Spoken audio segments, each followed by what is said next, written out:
The Federal Ministry of Transportation has monitored the implementation of the directive of President Bola Tinubu for 50% discount on transport fares for Nigerians during the Yuletide. As it got a serious boost, as 128 travelers from Abuja who were bound for destinations in the north, including Gombe, Bauchi, Yola and Maiduguri, were able to travel to their destinations paying only half of the transport fares charged for each of the locations. Global labor and social change advocate Tunde Doherty joins me on the program now for more on this. Thank you for joining us on the program, and Merry Christmas to you. This is day 5 of the palliative. What's your assessment of this initiative of government? First of all, let me just thank you for having me, and Merry Christmas to you all there in the studio. And I wish for all of us a great time a great time at this Christmas. My condolences first to those that have lost their life in Plateau State. I ask for God to give them eternal rest. With the palliative, it shows that the government is concerned. It shows that the government is awakening to social responsibilities to the people. And that is what we talk about, a government that understands the people and a government that believes that that is putting the people's first. The palliative are very, at least no matter how difficult things are, a lot of Nigerians are benefiting from such palliative, especially those for transportation. The 50% offer on transport to any destination any Nigerian who want to travel to at this Yuletide period. And also for those traveled by train, it's free train ride from every destination to a preferred destination for Nigeria.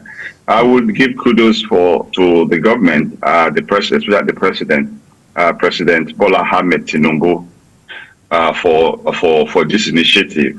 At least it shows that yes, it puts the people's first, and it wants a very good, with a good social responsibility of government.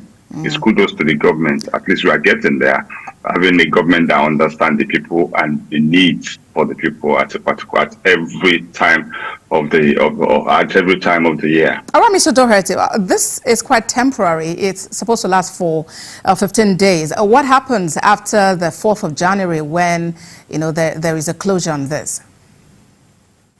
I think there's nothing, no condition is permanent there, because the purpose is for them to be able to at least enjoy the period of celebration, and we don't expect that to last for so long. Every organization, every country will always offer a kind of a respite to its or her people or citizens at a period of celebration, at a period when there is a national emergency, or at a period when there is a good national engagement. So after the celebration, I think and I believe that because Nigeria is on the march to economic prosperity, on the march to economic buoyancy, on the march to job creation, on the march to making Nigeria a great nation again. We will see from all what the president has been doing since he took over office in May. He has been going all around the world to canvass, to market Nigeria.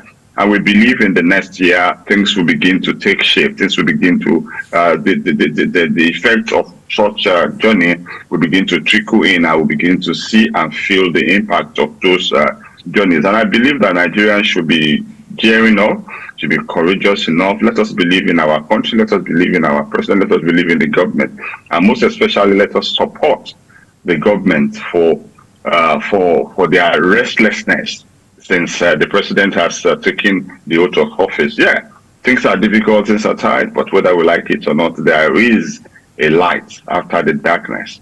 And let's talk about that light, because the president in his Christmas message did acknowledge the fact that some necessary reforms that his administration has implemented have actually imposed unique sacrifices on Nigerians. What would you suggest or advise are sustainable policies that can actually help boost the economy of the country at this critical time?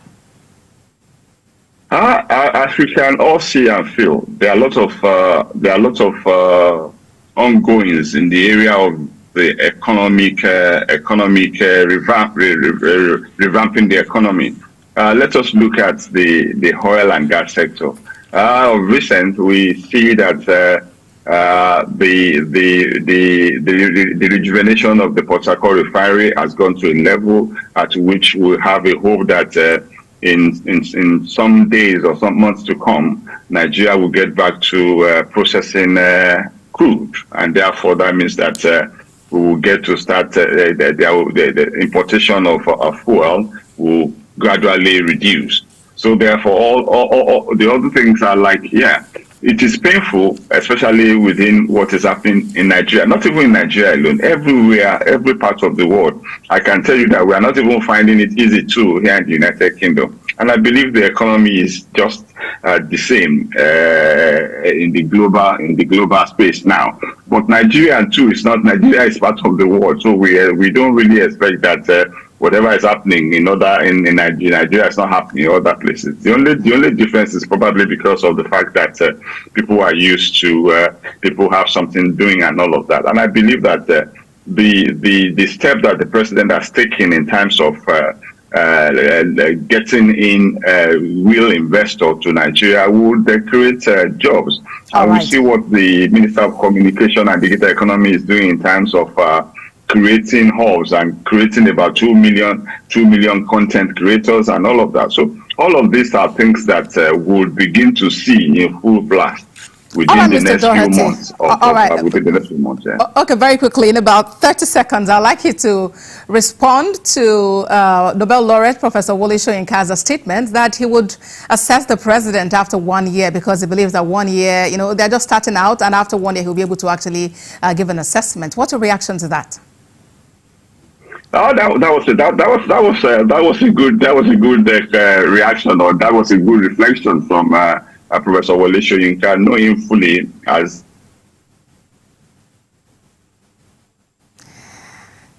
All right.